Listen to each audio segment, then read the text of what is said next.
There is concern that these federal rap sheets are unfair because they are being brought about by a lack of available brig space. But there are an even greater number of males being kept in civilian correctional facilities, and they too are faced with these FBI records.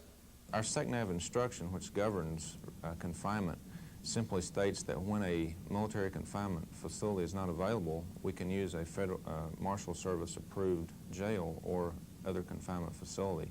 In the not-too-distant future, all prisoners in military facilities will be included in these FBI computer files. The need is, if there's been an offense committed and a person is serving time for it, that needs to be known when they're discharged in case they become involved in a subsequent crime. It has an awful lot to do with, what the judge might feel would be an appropriate sentence if it's a first-time offender or a second-time or third-time offender, you see. Officials point out that the lack of available cell space for female prisoners is being addressed in future building plans, and eventually all brigs will be able to house female prisoners.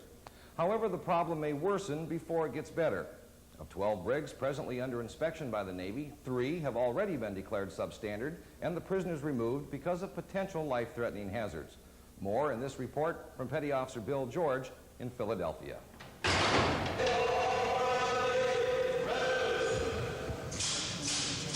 Prisoners from the 3 worst brigs with only a short term left were released early.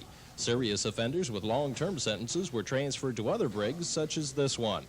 There's been a new emphasis on brig conditions since 1982, and in 1985 the Navy conducted an investigation of its detainment facilities. The revision of the SECNAV instruction on corrections, which came out in '82, then mandated that now functional adequacy inspections would be done every 3 years. That was not a criteria before. So we're carrying out what the Secretary wants. The substandard ratings come from investigations by a team of Navy engineers and a Navy Corrections Branch representative who looked at everything from the building design to the safety, health, and security aspects of Navy brigs.